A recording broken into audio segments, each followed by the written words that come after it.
Bom dia de salvação em Cristo Jesus. Hoje é sexta-feira, próximo, né? A data natalina, todos estão na expectativa do Natal, da ceia, no corre-corre. Para mim, Natal é uma data comum. É só uma reunião de família, né? Já até falei aí, né? Mas, enfim, né? Quem gosta de comemorar o Natal, né? As crianças têm aquela fantasia de Papai Noel, né? Então isso é bom, né? Vamos aqui, quero abençoar a tua vida, né?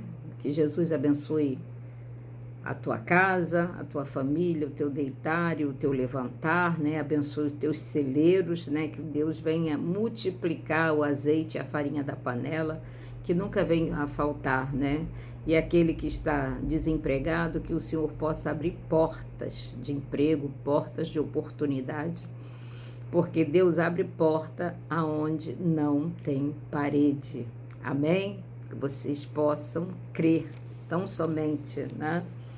A nossa palavra hoje, a nossa meditação, se encontra no livro de Oséias, profeta menor, no capítulo 4, que na minha Bíblia tem o título assim: O juízo de Deus contra Israel.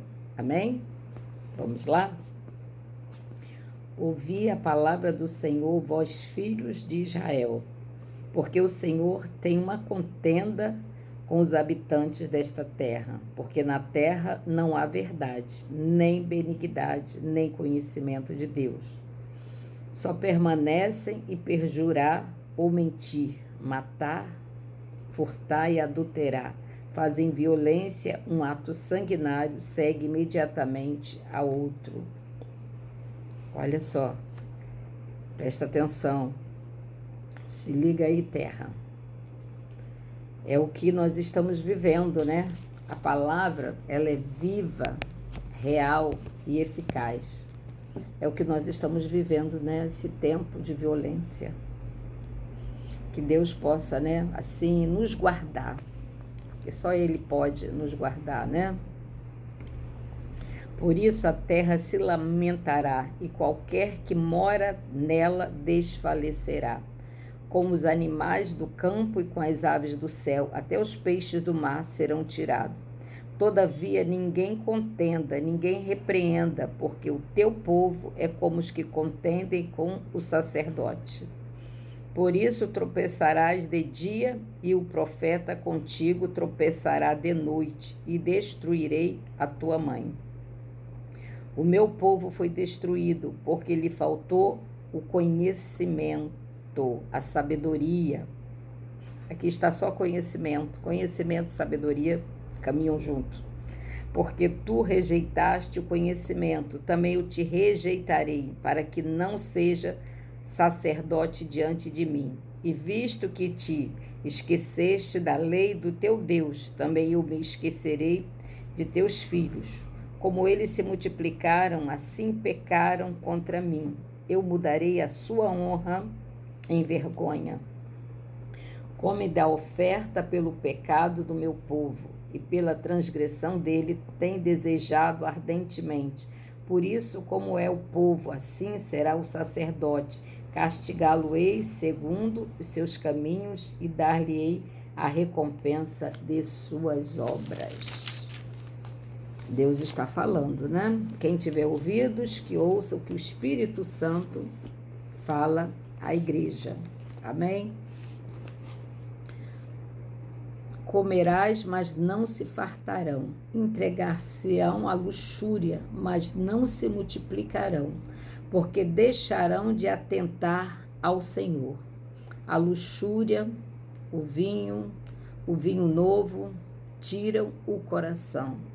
O meu povo consulta a sua madeira e a sua vara lhe responde, porque o espírito da luxúria os engana e prostitui-se, apartando-se sujeição do seu Deus, apartando da presença do seu Deus.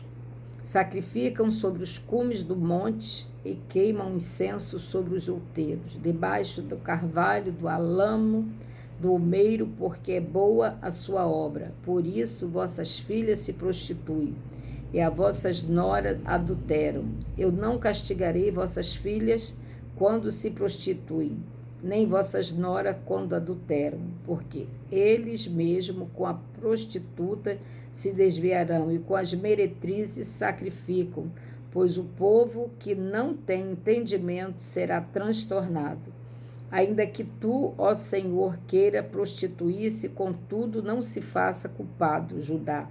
Não venhas a Gigal, nem subas a Bet-Aven, e não jures, dizendo, vive o Senhor, porque como uma novilha obstinada se rebelou Israel. Agora o Senhor os apacentará como um cordeiro num lugar espaçoso. Efraim está entregue aos ídolos, deixa-o. A sua bebida se foi e lançaram-se luxúrias continuadamente. Certamente os seus governadores amam a vergonha. Um vento se envolveu em suas casas, envergonharam de Sião por causa dos seus sacrifícios. Você presta atenção, a palavra do Senhor aqui, ele está falando de Israel, Judá, que era o povo de Deus, o povo escolhido. Quando aqui Jesus está falando, aqui o profeta está falando em prostituição, se prostitui, mas essa prostituição aqui é sobre os ídolos, que eles se prostituíram com outros deuses, foram servir a outros deuses, foram fazer oferta a outros deuses. Aqui no versículo 15, ainda que tu, Israel, queira prostituir-te, contudo, não se faça culpado, Judá, Não venhas a Gigal, quer dizer, está aqui alertando para que ele não venha, Mas o Senhor, ele é tão misericordioso, ele nos ama de uma forma que inexplicável, inenarrável, não tem como explicar esse amor. Porque mesmo Israel, Judá, ali se prostituindo, o povo, se perdendo na caminhada, mas ele está ali, ele até deixa por um certo tempo, por um certo período, ele permite que eles se percam ali no seu pecado, na sua prostituição, na sua adoração a outros deuses, mas aquilo não satisfaz a sua alma, não satisfaz. E Jesus, ele não aceita que o seu povo, o povo escolhido, nação santa, vá se prostituir, Mas ele está alertando, Isso é um alerta, é uma palavra de despertamento para que nós não venhamos nos prostituir com outros deuses. E tem a prostituição também, não só de outros deuses, Mas a prostituição aqui fala, das noras, das filhas, que se prostituem, que se adulteram a lei, adulteram. O que os homens hoje estão fazendo? Estão adulterando, as mulheres também. Homem e mulher, quando fala aqui na Bíblia, ele está falando para os dois, para homem e para mulheres, Fala para velhos e fala para criança também. Porque a palavra de Deus diz que nos últimos tempos os velhos, e as crianças profetizariam. E a gente tem ouvido, Tem ouvido falar isso. Aqui no 7 diz, como eles se multiplicaram, assim pecaram contra mim. À medida que o povo foi crescendo, o pecado também foi crescendo, foi se multiplicando, Aí come da oferta do pecado, da transgressão. Todavia ninguém contenda, ninguém repreenda, porque o teu povo é como os que contenderam com os sacerdotes.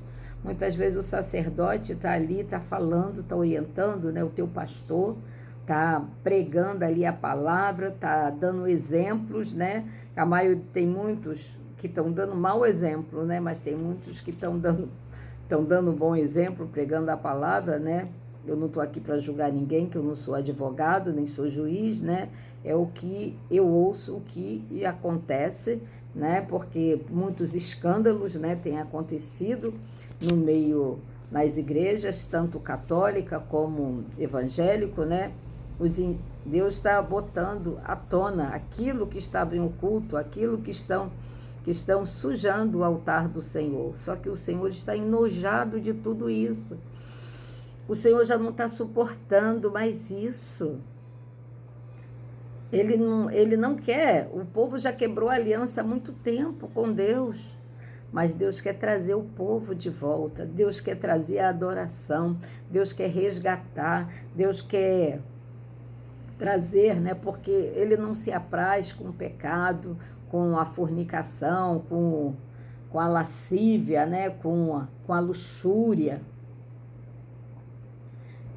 Deus não se agrada dessas coisas.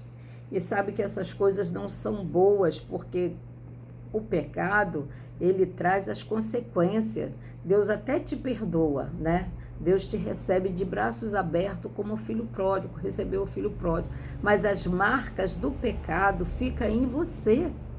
As consequências também vêm para você, né?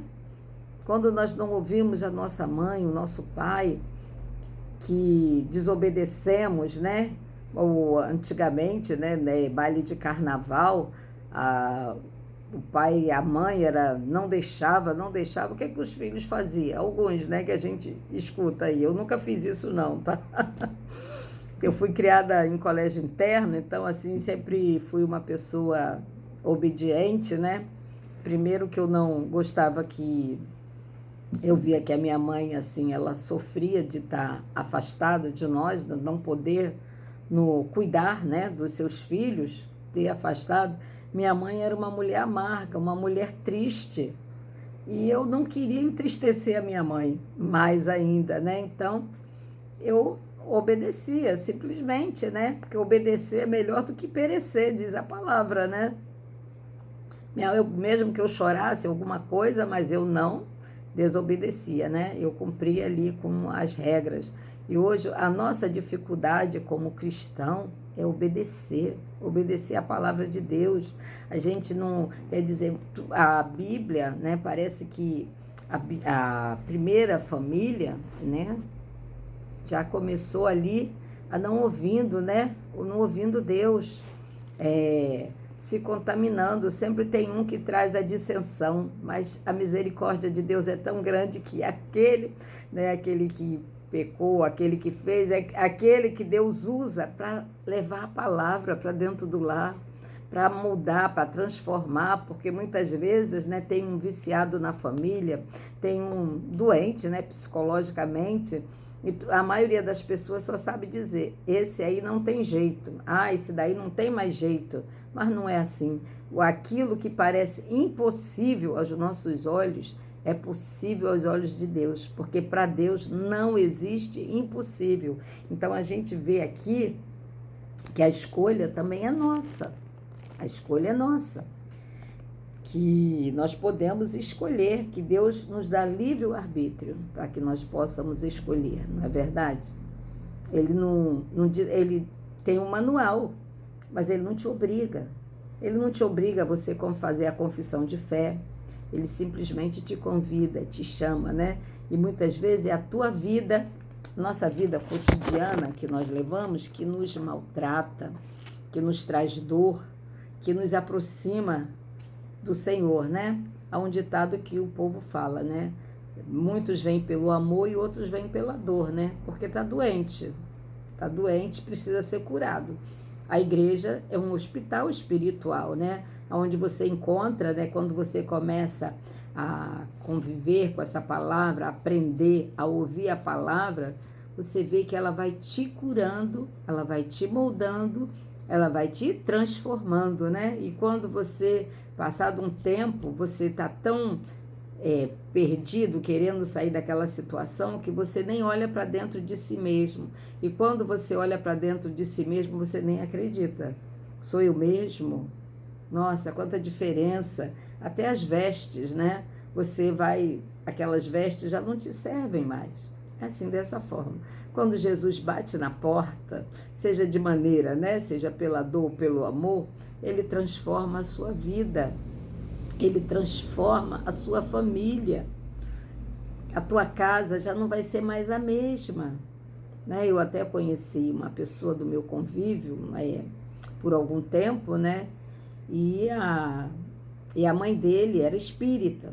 Aí depois largou tudo, aceitou Jesus. Mas ela estava cheia de marcas, ela estava cheia de... Ela não conseguiu, então ele disse que não acredita no Evangelho, né?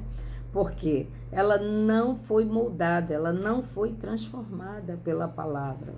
Mas a palavra tem esse poder, porque tem muitas pessoas que eu já conheço e diz: ah, eu nasci assim, eu vou morrer assim. E não é bem assim, né? Não é dessa forma, não é dessa maneira. Quando você vive o Evangelho, vive a palavra, tem um encontro com Cristo, a tua vida transforma aquilo que você falou, aquilo é passado.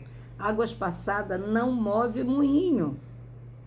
Passou, o moinho está lá, parado, porque ela não vai retornar para mover o moinho.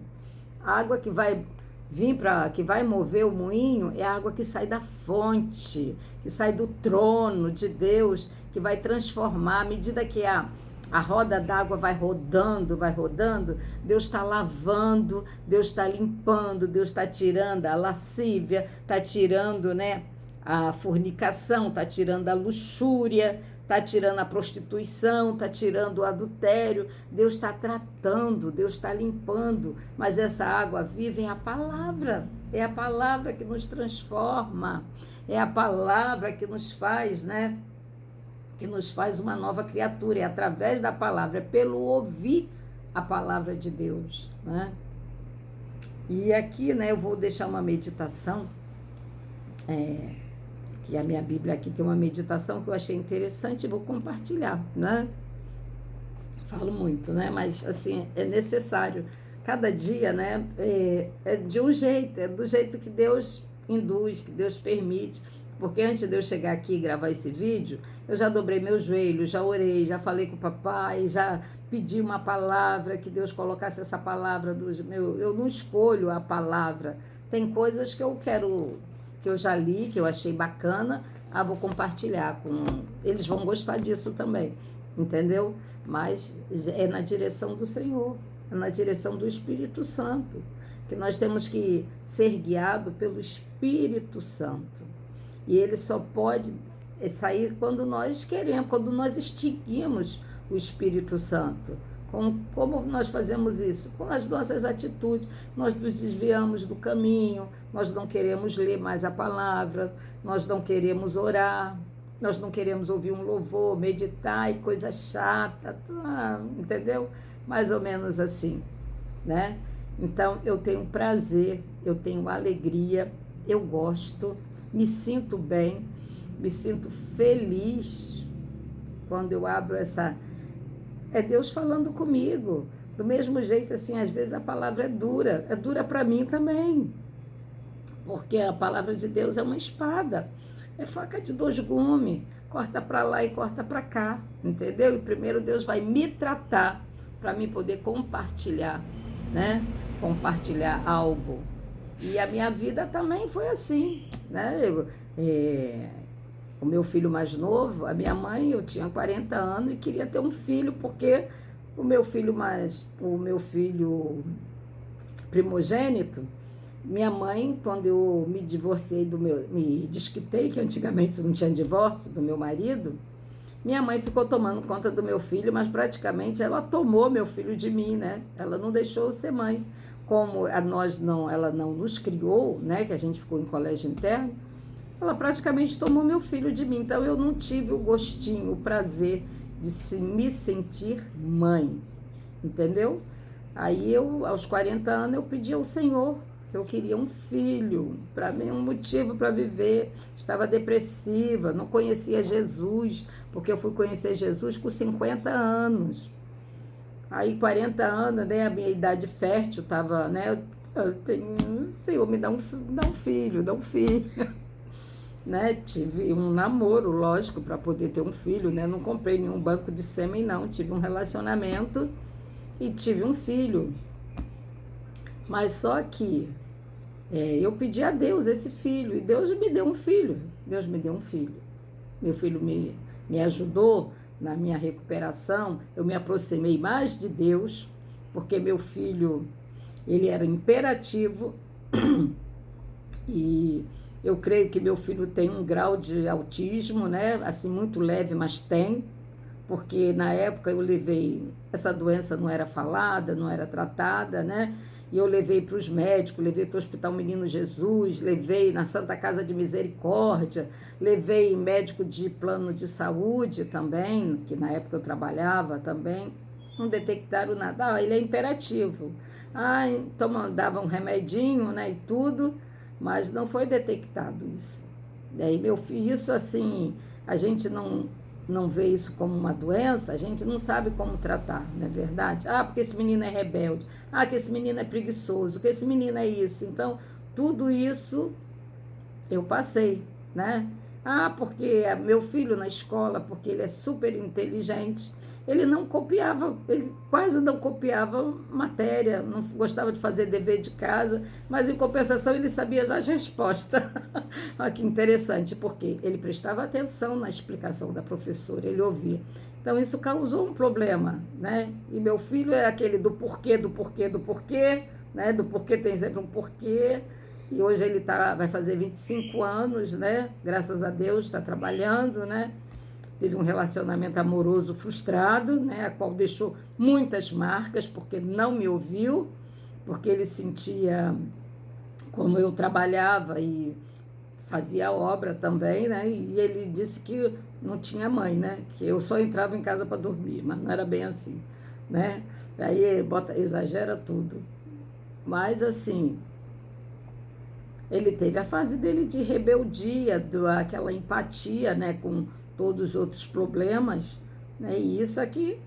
Mas a minha mãe falou: filha, para que você vai ter um filho? Seu filho já está com 18 anos, você já daqui a pouco ele está trabalhando, vai para o quartel, você é uma mulher livre, pode estudar, fazer o que você quiser.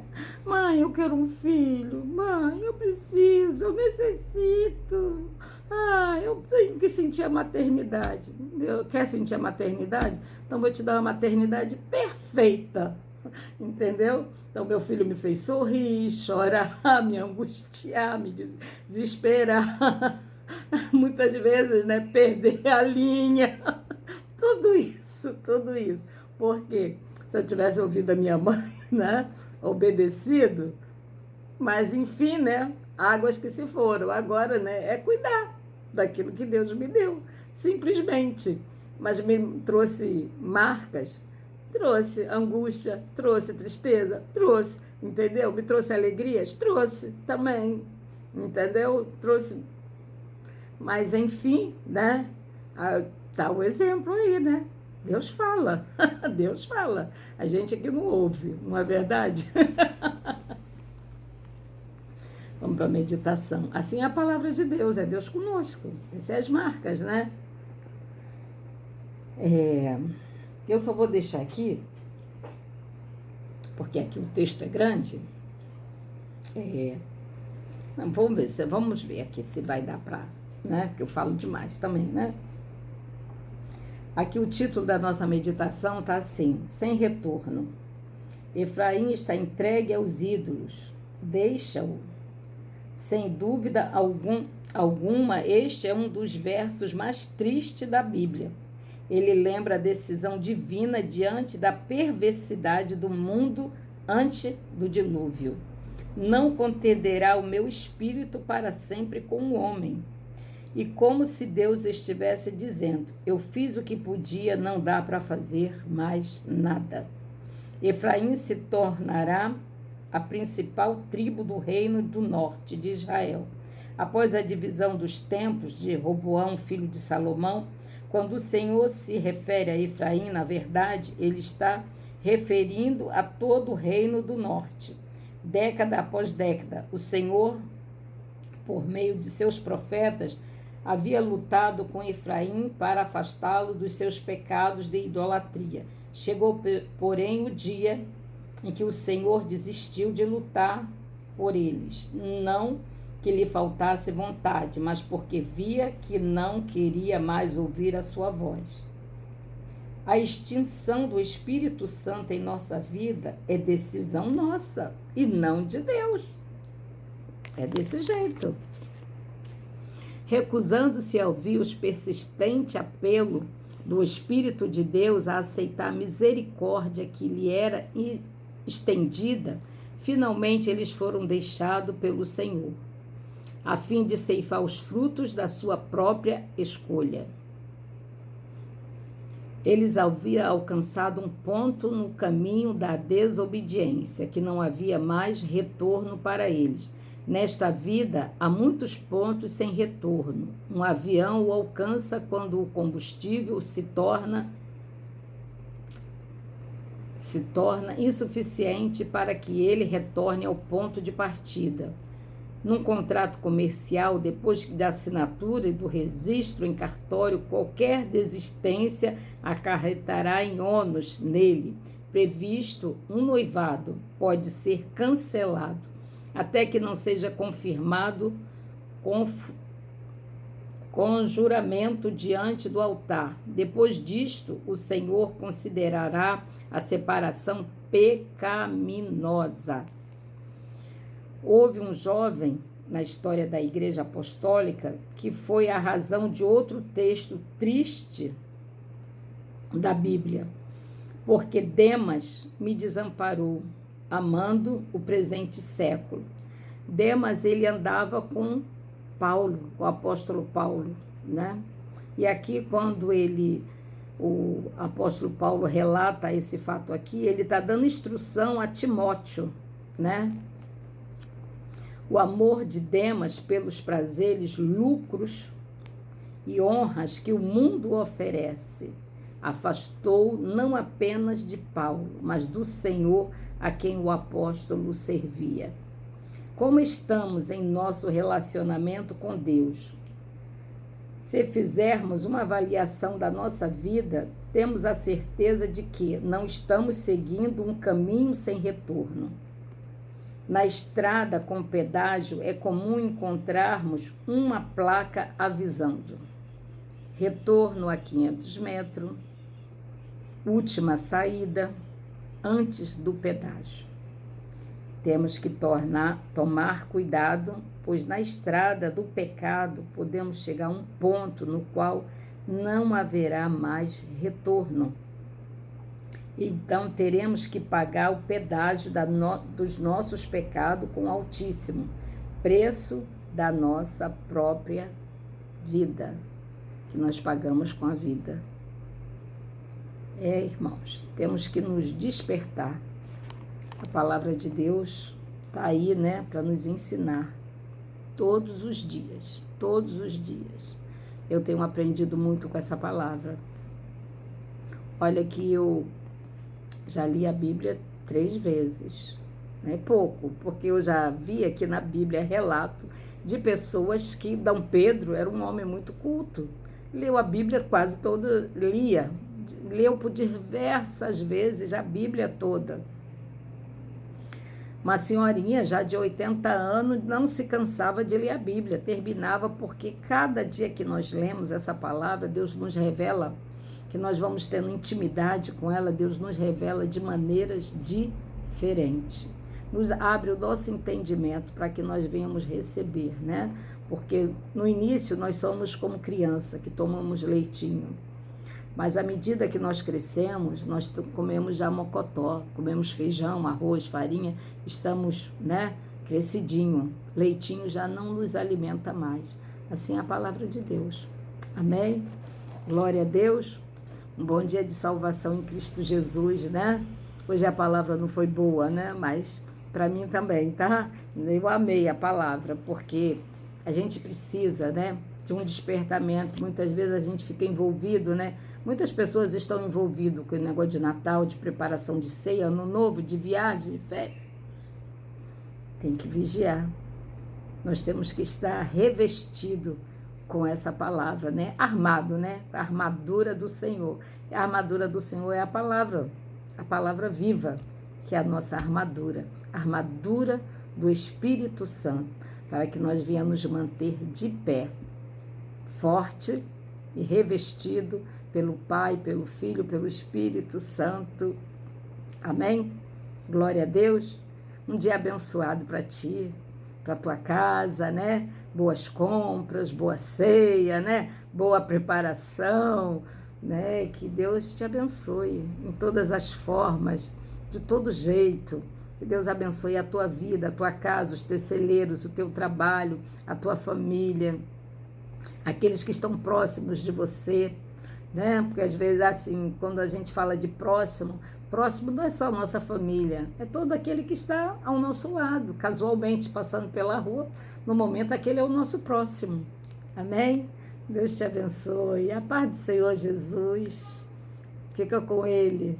Ele é teu guia, tua luz. Amém? A paz, queridos.